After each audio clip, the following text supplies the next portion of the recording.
Alright people, it's your boy Bry. We're out here at the compound and we're going to get our old trusty and our old faithful chair from ice fishing, and we're going to come on out here. I don't know if you can hear the campfire in the background, but we're going to have a little conversation. Let me clean this off. Two things you need when you're at a campfire. You need a chair, okay, and you need a staff. A wooden staff.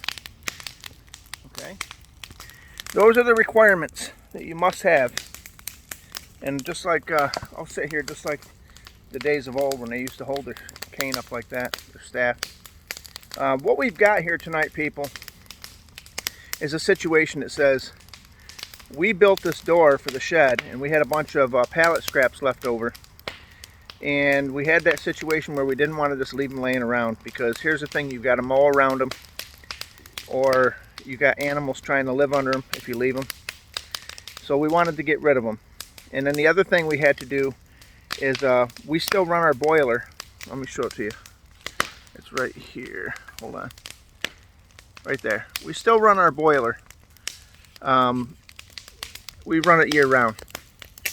So what we're doing is we had to clean that wood out, the ashes in it, and what I did is I threw them on the Ring of Fire. And if you don't know what the Ring of Fire is, it's more than just a Johnny Cash song. It's years ago when I used to do road work, there was a huge 4-foot culvert that had to have a piece cut off of it, and it's an exactly I think it's 5 inches by 4 feet around. And I brought that home and I said that'd be a great fire pit. And well, let me take you for a little gander around the campfire, and you, the DIYer, can see if you'd feel comfortable around this or not. Look at that. So we've got a little campfire.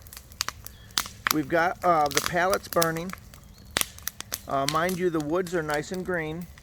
They're not dry. It's all green growth. We've got the pallets burning, and we're going to get rid of those. We're going to clean up the area, and then the other thing I did here is I turned around and covered my truck so that you really can't see it from the road. I used a tarp from Harbor Freight on the back and a tarp from Harbor Freight on the front. That's a new one on the front. It's got like a camouflage. Let's take a look at it. That's better to just go look at it. Now, as you see, I've got it laid out like this. It kind of protects the, the frame from anything, from either the birds or the UV light or anything like that. Now, underneath here, I do have a tub that I put over the transmission and transfer case. It's all been redone. This is a new tarp. We're going to go ahead and make sure that we put some strings and stuff around it. Maybe tomorrow I might do that. But this kind of keeps it at bay from the road. Like, this is what you see from the road. You don't know if it's a four-wheeler from the road or what it is, but I've got some wood pieces on here, and we're just trying to protect it from the elements and from the code enforcer and everybody else that tries to give you a hard time.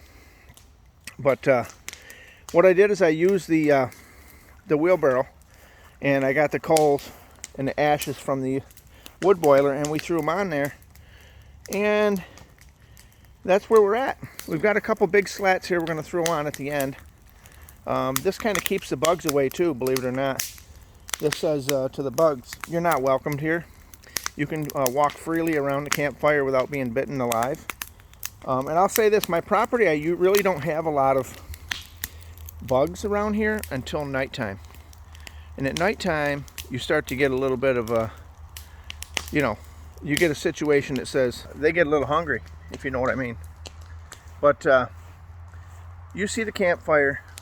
It's a ways from the road. It's away from the property, the house, and all the other buildings. I do have a 100-foot hose, just like the 10th Mountain Division. It's waiting in the wings. If I need it, I can run it out there, turn the water on, and quell the fire if I need to. But that's just one of them deals, Let's take a look at the. I went and got the Tacoma tonight. I went out to the airport. I had my son-in-law pick me up on the way through, because if you know, I went to Tulsa and picked up another truck, a bigger truck, so to speak, to haul my trailers. I have let's take a look. I have a dump trailer here, and I'm gonna put this together. As you see, it's I think it's an 03 or an 05 Super Camline. It's got the tailgate there. It just needs, everything here needs sandblasted. This needs sandblasted, the sides need sandblasted, the ram is all in good shape. I have all the parts inside that box, even the hinges that go on the back of the trailer here, that hook into here. And this lets the dump trailer tip. Now there is, the tires are, they're no good. The wheels are no good. These all need changed out. I may save 1 or 2 rims just for a spare and kind of hold on them. I may even save all 4. But I'm going to keep like maybe 2 tires as spares. Like I'll put new tires on them basically, but they'll be spares, and I'll mount them on the trailer. It's all here though, people. The only thing I'm missing is the actual top part, the box. And I'm going to get some steel ordered up maybe tomorrow, and we're going to get that coming. Because at the end of the day, I mean, time's not waiting on you. You know what I mean? And it's not waiting on me. So if you want to get something done, the time for talking about it's over. We need to get it ordered. We need to get it here. And we need to get it on the compound where when I'm home, I can get things underway. Now, I'm finishing out my 1 week's vacation I had this week. And it looks like our schedule at work is, looks like it's a little laid back. So I may even have the following week off. But the 24th of July, that week, I'll be in Houston. We got to do some training and for my job, and we will get her done. But what I wanted to show you was, I want to give you a walk around on the truck I just bought from Tulsa. And I left my little Tacoma at the airport, so tonight I went and got that and brought it back on home soil. Let's take a look. So here's my 2010 F250 6.4 liter diesel. Let me give you a complete walk around on it. I'll tell you what, I really fell in love with this truck when I drove it. I really liked it when I bought it. Well, let me tell you something. It is one of the most, I don't know if it's the suspension the guy put under it. I don't know if it's the brand new tires and rims. I don't know if it's just, that's how them F250s ride. But let me tell you something. That is one of the most comfortablest rides, especially for a big truck, that I've ever been in. This thing just floats down the road so nice, and it's soft. And of course, when you hit a bump, you notice things are, it's a truck. But at the end of the day, the actual ride though, the seats are very enjoyable. He's got these, I believe it's called a Boondocks. I thought it was a move bumper, but this is called a Boondocks bumper. This is all steel. This thing is very tough and very durable. I don't know if you can see this, but this is like a 1-inch steel for your shackle. It doesn't have the lights in here, but I'm going to get some LED lights in there. I want to get some amber ones if they can make them. And then this is here is like a push bar. When you open this hood up, you can stand right here, and nothing's giving you an issue. Down here on the bottom, I believe it says that in the cutout. I believe it says Boondocks there, if I'm reading it right. It's got some pretty good tires on it. They're brand new. The guy just bought everything brand new for the truck at the dealer. He really hooked it up nice. He tells me, and he shows me receipts of over $2,000 worth of new kingpin, new ball joints, new tie rods. They went through everything. Now these here are the, if you can see this, these are the steps you're supposed to step in on this truck. And let me tell you something, these are insufficient. These are coming off tomorrow, and we're putting some good ones in there. I got to lower that down about maybe 4 to 5, 6 inches so I can actually step in on them. And they're going to be a wider platform for my feet. But she's really nice. Let me open her up. You can take a look at her. The seat's not all tore up on it. The interior is really pretty. She's clean. She's got the full rubber mat. This is like an XLT package. It's got the deleted option for the diesel. It's got a tuner in it. It's got all the bells and whistles, people. All the bells and whistles. It's got a, I believe that's an aftermarket radio there that's Bluetooth. The heater works really good in it. Now the air conditioner, there's something going on with that. I have to see if it needs a pump or if it just needs a fitting or something, or an O-ring. I'm not sure. Look how them doors shut. But we really don't use the air conditioner up north here, but I am going to get it fixed. I pulled this dark tin off these front windows, and then there was a strip on the front window that come off, and then maybe tomorrow I'm fixing to pull this back one off too, because you just can't see at night. You really can't see through your rear view mirror. But enough about that. On the back, I've also got a Boondocks bumper with the 1-inch lugs for the shackles. It's got a built-in trailer hitch. Well, it's underneath. Actually, it's a Reese. It's not built into the bumper, but it's got the 7-way with the 4-way plugs for towing.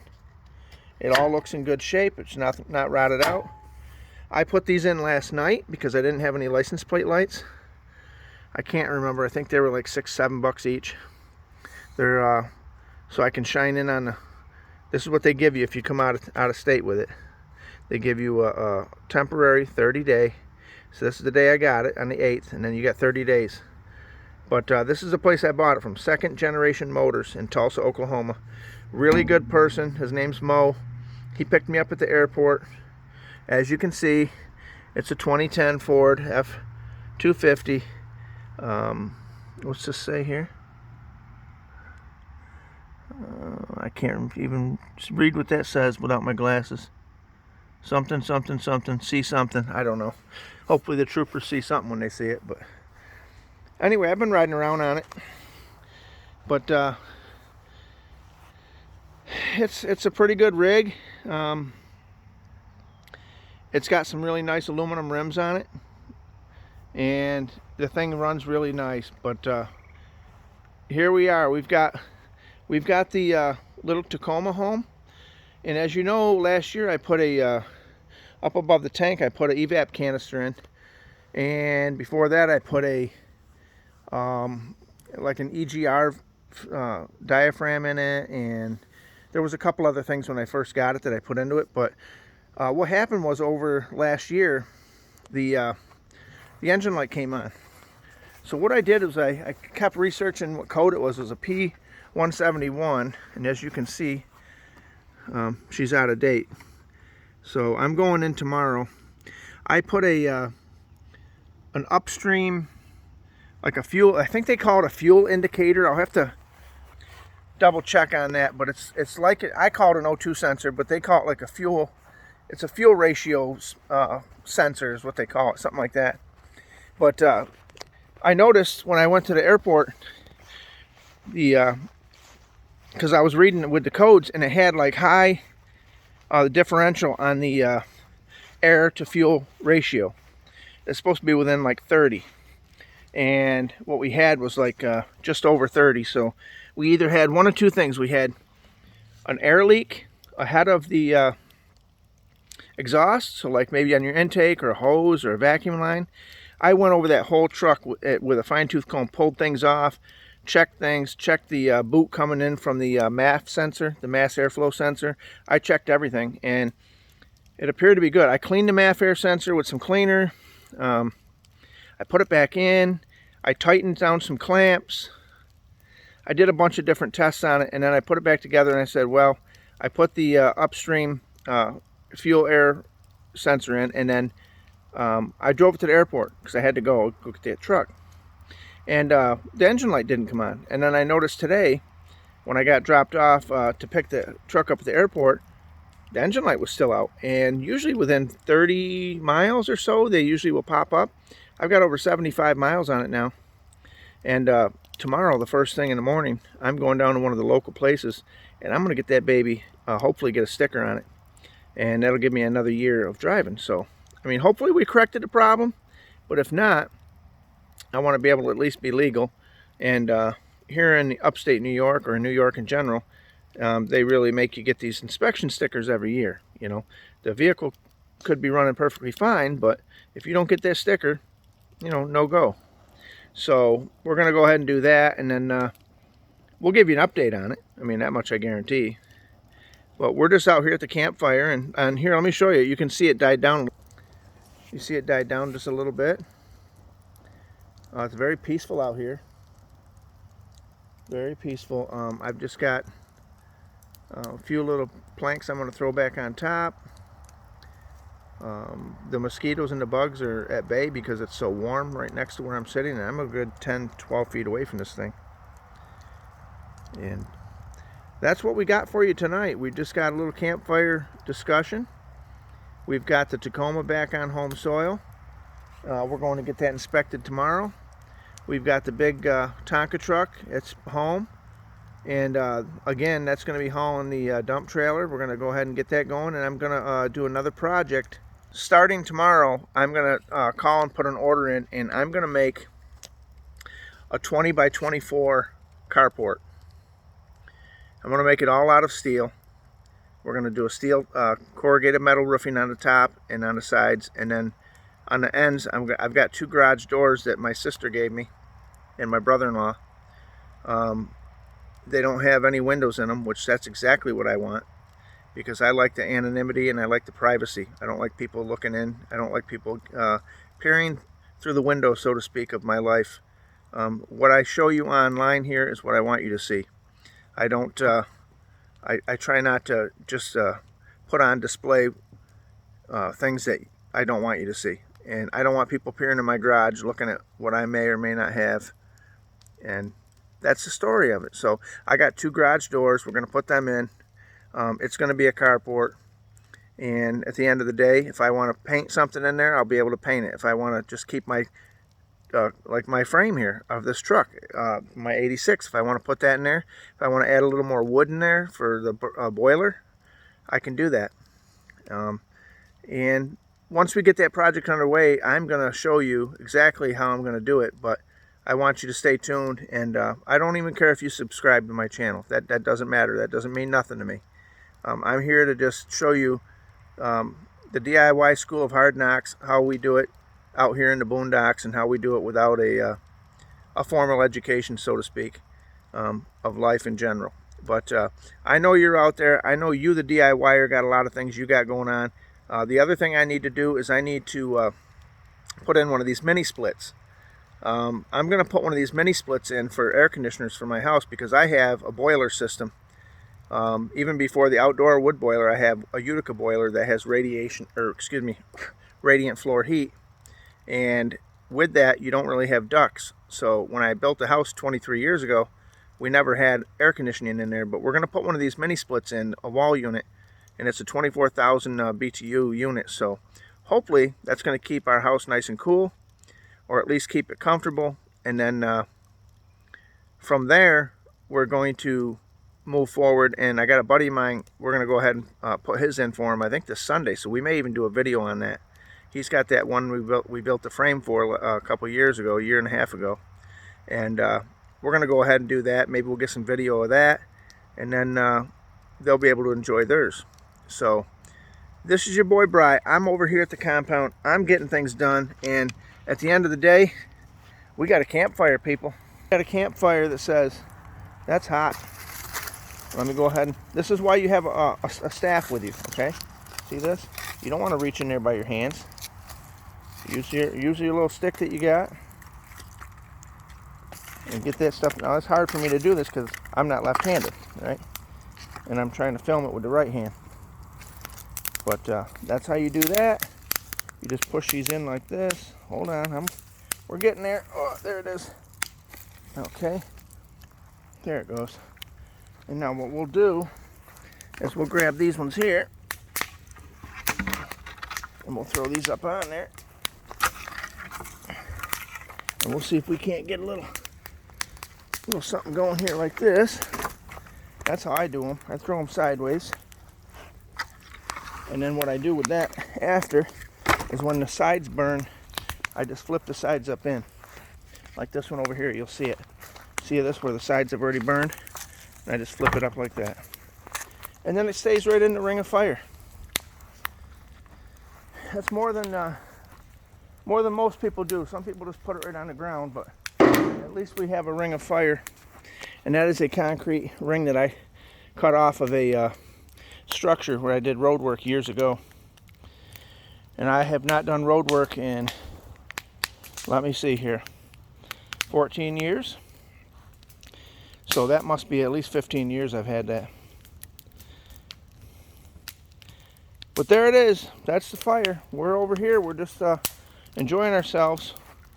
And we're going over the projects that we need to get underway. So we will keep you posted. I got to get on down the road, and we will holler at you later, people.